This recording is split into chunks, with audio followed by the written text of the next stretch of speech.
Greetings all. Today I would like to talk to you about the NEA grants and literary magazines. The National Endowment for the Arts, under threat of total administrative defunding or shutdown, has made many cuts to arts programs, including to literary magazines and presses. Several people from the NEA have also resigned, possibly before being fired. The NEA already stopped DEI projects and grants, whatever those are.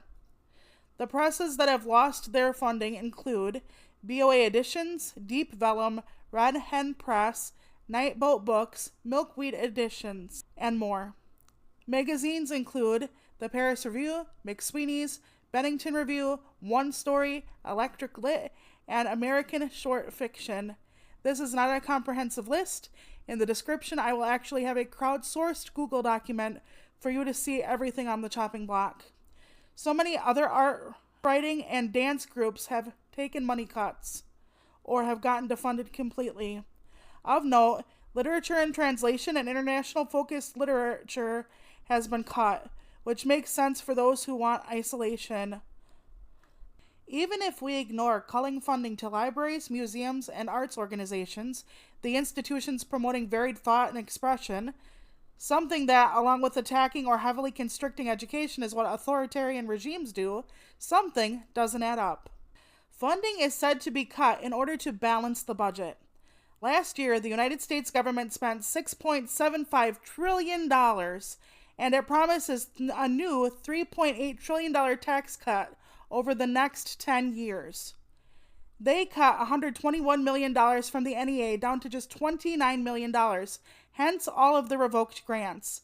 This is only 0.001792 and so on percent of last year's budget. This is literally less than pinching a penny for our government. How many cuts to other organizations that serve the public, often underserved communities, would it take to equal just 1%? And another quick aside for that tax cut that's mostly going to billionaires or multimillionaires, that would be $380 billion a year. So that $121 million saved a year would only be 0.03184 and so on percent. At the same time, our president has expressed that he wants to redirect the money to other projects like his Garden of Heroes, and the current NEA grants weren't in line with his priorities. So which one is it? Are we balancing scales with grains of sand, or are we simply prioritizing? I'm not an expert or anything, but I thought the House of Representatives had the ability to control government spending, the power of the purse we hear so much about, though the executive branch has the right of impoundment to delay or withhold funding, but not cancel it.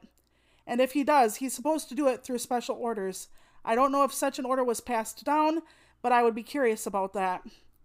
The librarian to the National Library of Congress was also fired.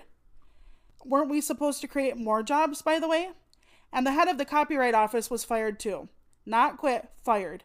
But I have a whole different video as to why that could possibly be. Switching gears, during the cuts, some writers and editors were cheering them. They said that the grant recipients were undeserving, bringing up fees, soliciting friends, long response times, saying the same mags were getting funding over and over again, and more things. Basically, pissing on their graves. These are two different discussions. You can hate particular literary magazines. You can hate how grant recipients are chosen. You can even think the government shouldn't fund literary magazines and still think the arts are under attack by a dictator, still believe Congress, not the executive branch, should decide the funding, still think it's crappy to remove what was already allocated, and that's another thing in this discussion. A lot of these grants were already given, and then they were revoked. So you had people who had things earmarked for classes, productions that were going to be put on, and everything was just stopped. It was gone. Looking at more numbers now, for the publications, these are all nonprofits. Some might take in a fair amount of money, but they also spend most of it for enriching their communities and the art scene. Electric Literature earned $477,969 in 2023. Their expenses were $470,053. 14.3% of that went to the executive, which was $64,217.58.